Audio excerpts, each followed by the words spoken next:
बड़ी कीमतों के साथ आज दिल्ली में पेट्रोल 97 रुपए 1 पैसे प्रति लीटर तो डीजल 88 रुपए 27 पैसे प्रति लीटर पर पहुंच गया। पेट्रोल तो महंगा है ही है, वैसे हमें दिक्कत होती है, हम नौकरी वाले आदमी हैं, रोजाना पता नहीं कम पैसे हैं, जैसे जैसे गुजारा होता है अपना।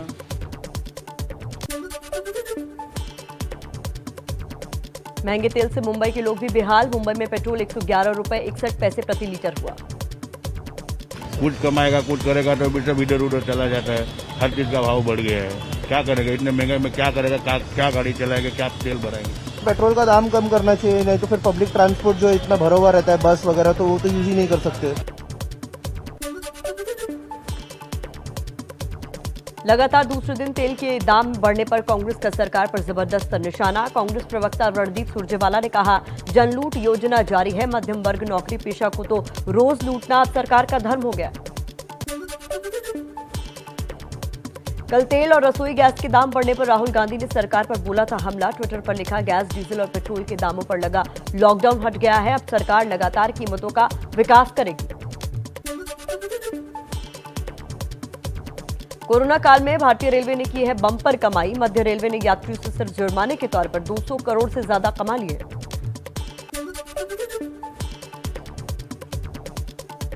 लोकसभा में केंद्रीय मंत्री नितिन गडकरी का बयान, 2024 तक अमेरिका जैसी होंगी भारत की सड़कें। पीएम की आत्मनिर्भर योजना के तहत हो रहा है काम। मैं इस सदन को विश्वास दिलाना चाहता हूं कि 2024 समाप्त होने के पहले हिंदुस्तान का रोड इंफ्रास्ट्रक्चर अमेरिका के बराबर होगा, ये विश्वास मैं दिलाना चाहता हूं। आज दोपहर 2:30 बजे उत्तराखंड के मुख्यमंत्री पद की शपथ लेंगे पुष्कर सिंह धामी। शपथ ग्रहण समारोह में पीएम मोदी, अमित शाह, राजनाथ सिंह, योगी आदित्यनाथ, शिवराज सिंह चौहान समेत कई बड़े नेता मौजूद रहेंगे।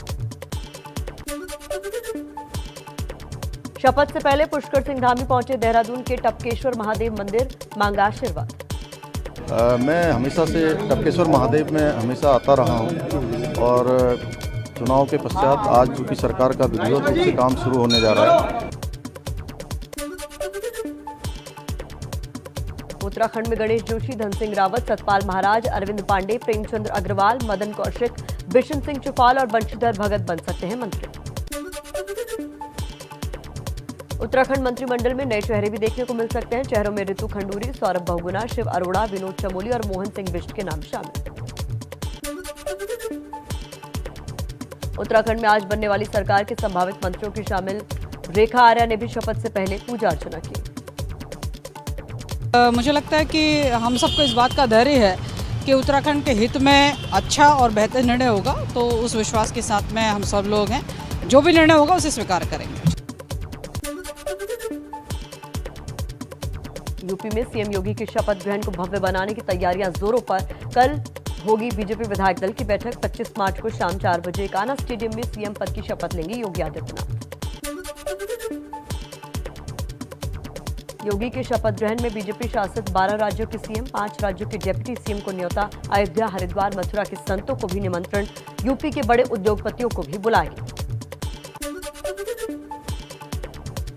यूपी के बाद अब एमपी में भी अपराधियों की संपत्ति पर चलेगा बुलडोजर। भोपाल में सीएम शिवराज का ऐलान। मध्य प्रदेश में जितने गुंडे और अपराधी हैं वो भी सुन लें, अगर गरीब कमजोर की तरफ हाथ उठा तो मकान खोद के मैदान बना दूंगा, मैं चैन से नहीं रहने दूंगा किसी भी। एमपी में सीएम शिवराज सिंह चौहान अब बुलडोजर बाबा की तर्ज पर बुलडोजर मामा के नाम से मशहूर हो रहे हैं। भोपाल के कोलर से विधायक रामेश्वर शर्मा ने सरकार के दूसरे कार्यकाल पर जश्न पर घर पर बुलडोजर रखकर जश्न मनाया। और जो माँ बहन बेटी की तरफ गलत नजर से देखेंगे वो छोड़े नहीं जाएंगे। कानून सजा देगा लेकिन बुलडोजर भी चलेगा, जमींदोज कर दिए जाएंगे। गोवा में प्रमोद सावंत 28 मार्च को लेंगे सीएम पद की शपथ। पीएम मोदी भी शपथ ग्रहण समारोह में शामिल होंगे। पंजाब के सीएम भगवंत मान ने अस्थायी कर्मचारियों के लिए बड़ी घोषणा की। ग्रुप सी और डी के 35,000 कर्मचारी स्थायी होंगे। पंजाब में आज भ्रष्टाचार के खिलाफ शिकायत के लिए हेल्पलाइन नंबर जारी करेगी सरकार। 17 मार्च को सीएम भगवंत मान ने ऐलान किया था।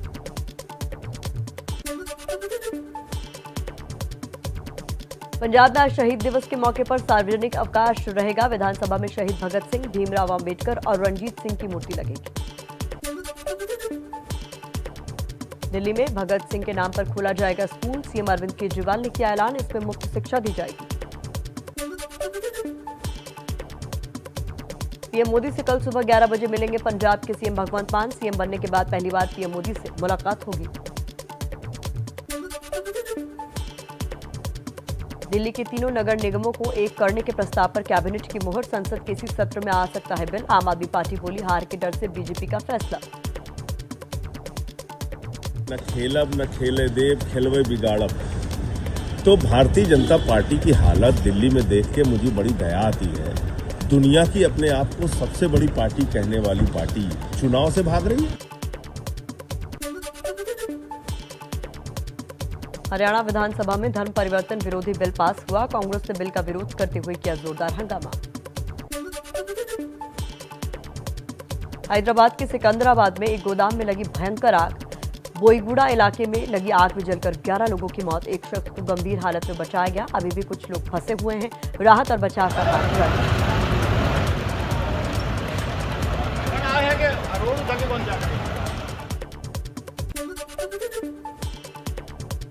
असम के डिब्रूगढ़ में बाजार में भड़की आग। आग से 25 दुकानें जलकर खाक।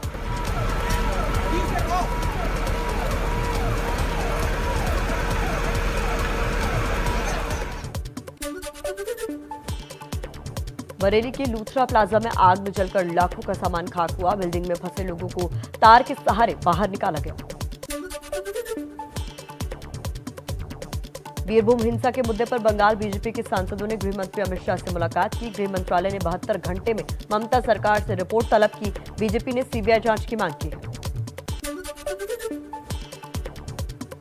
पश्चिम बंगाल में बीरभूम में टीएमसी नेता की हत्या के बाद भड़की थी हिंसा। हिंसा में 10 लोगों की हत्या कर दी गई थी। जांच के लिए एसआईटी बनाई गई। अब तक 22 लोगों की गिरफ्तारी हुई। सीपीएम का प्रतिनिधिमंडल बीरभूम में घटनास्थल पर पहुंचा है। प्रतिनिधिमंडल में मोहम्मद सलीम और रामचंद्र शामिल। बंगाल में हिंसा को लेकर बीजेपी की प्रतिनिधिमंडल ने राज्यपाल जगदीप धनखड़ से मुलाकात की। अमृतसर में मजीठा इलाके के अनैतपुरा गांव में जाट समुदाय और गुर्जर समुदाय के बीच खूनी झड़प। 2 लोगों की मौत, 3 से 4 लोग घायल। ट्रैक्टर ट्रॉली रास्ते से निकालने को लेकर झगड़ा हुआ था। गाजियाबाद में पुलिस और बदमाशों के बीच मुठभेड़। 2 बदमाशों को गोली लगी। सोमवार को लोनी इलाके में दिल्ली पुलिस के रिटायर्ड दारोगा की हत्या में शामिल थे बदमाश।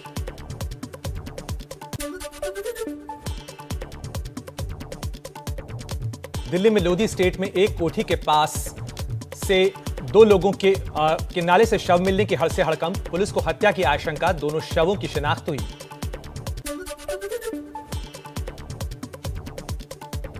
श्रीनगर के सौरा इलाके में आतंकियों के साथ मुठभेड़ में जम्मू कश्मीर पुलिस के जवान आमिर हुसैन हुए शहीद।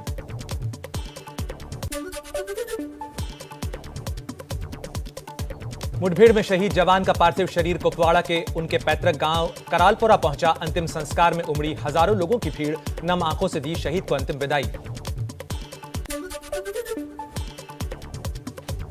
मुंबई में ऑटो रिक्शा चोर गैंग का पर्दाफाश। पुलिस ने 2 लोगों को गिरफ्तार किया। मुंबई से ऑटो चोरी कर सोलापुर में बेच देते थे ऑटो।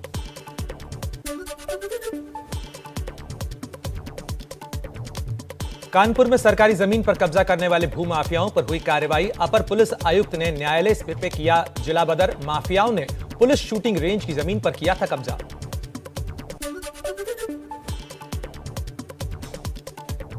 प्रधानमंत्री आज शाम वीडियो कॉन्फ्रेंसिंग के जरिए कोलकाता के विक्टोरिया मेमोरियल हॉल्स के विप्लवी भारत गैलरी का उद्घाटन करेंगे।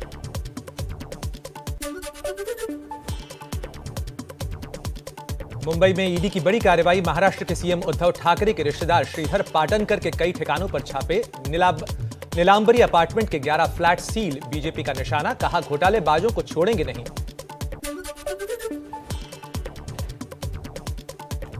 उद्धव ठाकरे के रिश्तेदार पर ईडी की कार्रवाई को लेकर एनसीपी प्रमुख शरद पवार का बड़ा बयान। कहा केंद्रीय एजेंसियों का दुरुपयोग दुर्भाग्यपूर्ण। 5 से 10 साल पहले ईडी के बारे में कोई जानता तक नहीं था, लेकिन आज ये गांव-गांव तक पहुंच चुकी है।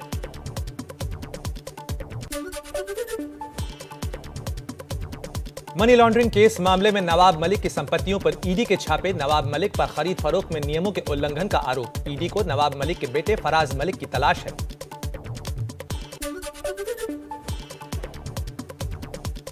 फिल्म कश्मीर फाइल्स के सवाल पर भड़के नेशनल कॉन्फ्रेंस के अध्यक्ष फारूक अब्दुल्ला बोले, केंद्र सरकार जांच एजेंसियों का दुरुपयोग कर रही है, जांच आयोग क्यों नहीं बैठाती? I have told you. If you want to know the truth, you should appoint a commission.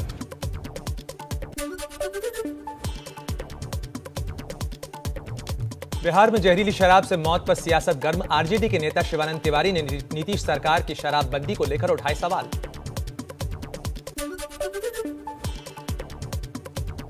Jammu Kashmir में निवेश बढ़ाने पर जोर। यूएई के तमाम इन्वेस्टर्स जम्मू कश्मीर पहुंचे। उपराज्यपाल मनोज सिन्हा ने कहा, कश्मीर में 70,000 करोड़ के निवेश का लक्ष्य, अब तक 27,000 करोड़ का लक्ष्य पूरा हो चुका है।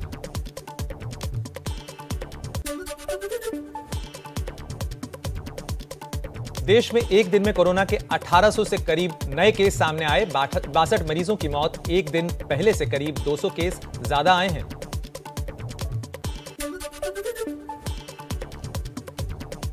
चारा घोटाले में सजा काट रहे लालू यादव को दिल्ली एम्स ने एडमिट करने से किया इनकार। आरजेडी बोली, केंद्र और बिहार सरकार लालू यादव को मारना चाहती है।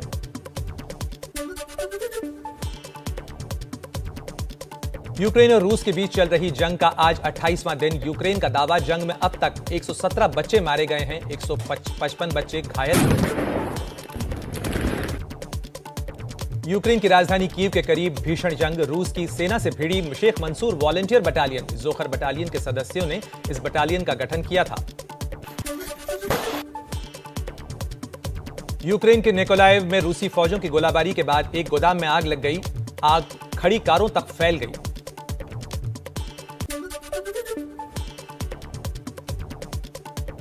मारियोपोल में रूस और यूक्रेन के बीच भीषण जंग जारी। यूक्रेन की सेना ने रूसी सेना पर टैंक से की जबरदस्त फायरिंग। अजोव रेजिमेंट ने वीडियो साझा किया। मारियोपोल में यूक्रेन की सेना का संघर्ष जारी है। यूक्रेन की सेना ने एक रूसी रैप्टर पेट्रोलिंग नौका को मार गिराया। रूस के काला सागर बेड़े ने यूक्रेन की सेना पर किया हमला। सेवरोस्तोपोल में क्रूज मिसाइलों और छोटे रॉकेट से ताबड़तोड़ किए हमले। रूस के निशाने पर आया यूक्रेन का क्रामाटोर्स्क। रूसी फौज ने जबरदस्त बमबारी की। यूक्रेन के राष्ट्रपति जेलेंस्की ने पोप फ्रांसिस से बात करने के तुरंत बाद इटली की संसद को वर्चुअली संबोधित किया। रूस पर पश्चिमी देशों से और ज्यादा दबाव बनाने और प्रतिबंध लगाने की अपील भी की। यूक्रेन पर संयुक्त राष्ट्र महासभा का आपातकालीन विशेष सत्र आज से फिर होगा शुरू। यूक्रेन पर एक मसौदा प्रस्ताव पर आज मतदान होना है।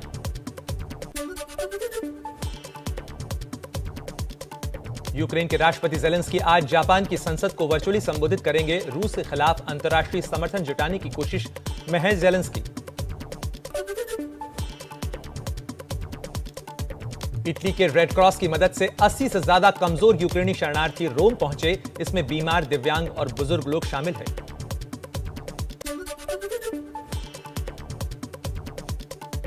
यूक्रेन के ओडेसा में जंग के तनाव के बीच गलियों में गूंज रहा है संगीत। संगीतकार अपने अपने तरीके से दे रहे हैं सुकून। सियासी संकट के बीच पाकिस्तान डे की परेड में पीएम इमरान खान और सेना प्रमुख बाजवा ने मिलाए हाथ। पाकिस्तान में मौजूद राजनीतिक संकट के पीछे एक बड़ी वजह सेना और इमरान खान के रिश्तों में आया तनाव भी है। ओआईसी देशों के सम्मेलन में इमरान खान का बयान, कहा इस्लामोफोबिया के लिए कुछ मुस्लिम देशों के प्रमुख ही जिम्मेदार हैं।